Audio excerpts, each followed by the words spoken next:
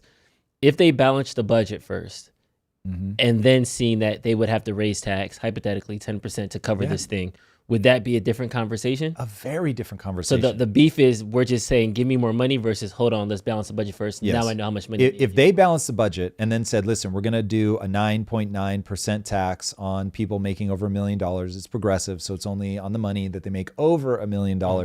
And we're going to be using that money to fund this thing, but our budget's balanced. You guys see that we run a tight ship around here. Budget's been balanced for years. Then it's like, okay, people just have to ask, am I willing to pay for that thing? Yeah. And I trust the government. They're going to give us that thing. I trust that the government isn't going to overreach. And so, yeah, I'm okay with that. Here's the thing. Paying taxes doesn't feel bad. Like, if you love your country. I love my country. I've paid an ungodly number of millions of dollars, by the way, just in California state tax, but I've also paid an ungodly number of millions of dollars to the federal government. And I'm like, I feel good about paying my taxes. I feel this country's given me a lot, like a lot. And I love that I have contributed in a very meaningful way. What I don't like is feeling like that money is pissed away, that people who are economically completely illiterate are fucking up my fellow citizens. Like, I'm going to be fine. First of all, I'm going to be fine because I understand, I have a high functioning mental map of the world. And so I understand how to move in a way where I'm never going to have to worry. Even if they tax me to zero, I'm never going to go hungry. I understand too well how to be beneficial to other people, which means I'll always be able to find a job. Cool. So even if I couldn't start another company, which of course would be my first avenue, but even if I couldn't do that, I know I'm never going to go hungry. So like, all of that this is about other people who have not been able to build that same high functioning mental map of the world. And so they are going to get taken advantage of by a system that they simply don't understand.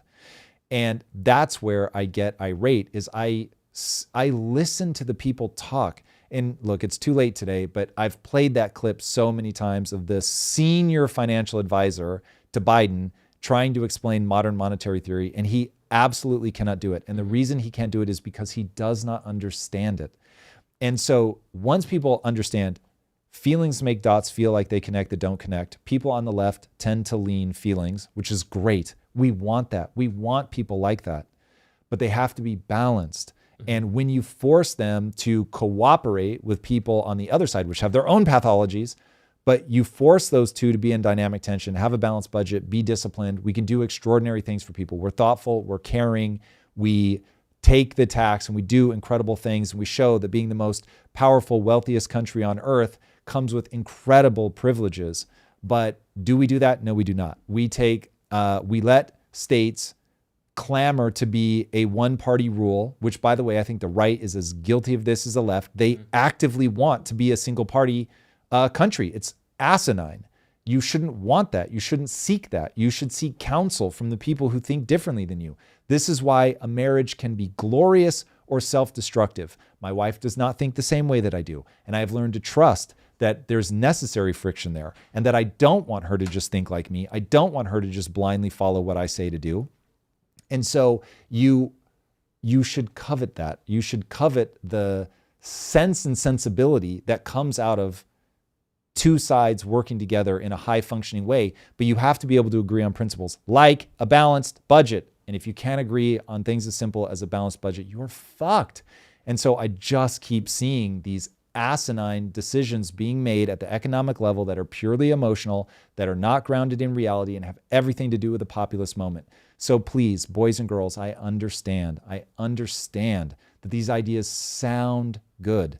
History tells you that they are an absolute catastrophic disaster. All right, we got that super chat? Yes. Super chat from Big Digglers. Just-in-time optimization forgot that a true cost of complexity is redundancy.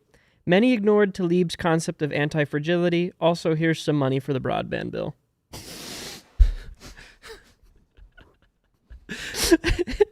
I've got to be more careful when I drink. Okay. Well done, sir. Well done.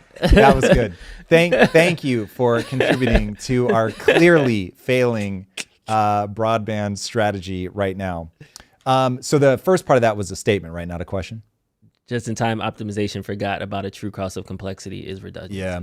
So yes, you are definitely correct. And in moments like this where we are decoupling from the rest of it's not us just doing it, but that the world is now unbundling again, as they say, that yes, we are going to find that without some redundancy, there's going to be a lot more problems. Now, it's super capital inefficient, so I'm very sad that this is the reality. But we ran the experiment on what happens when you globalize and you end up hollowing out your manufacturing, becoming reliant on countries that become your adversaries, and that's a bad place to be. All right, you guys, I love you so much. Thank you. Sorry for the temporary interruption, and we will see you again on Friday. May the rest of your week be wonderful. See you then. Later.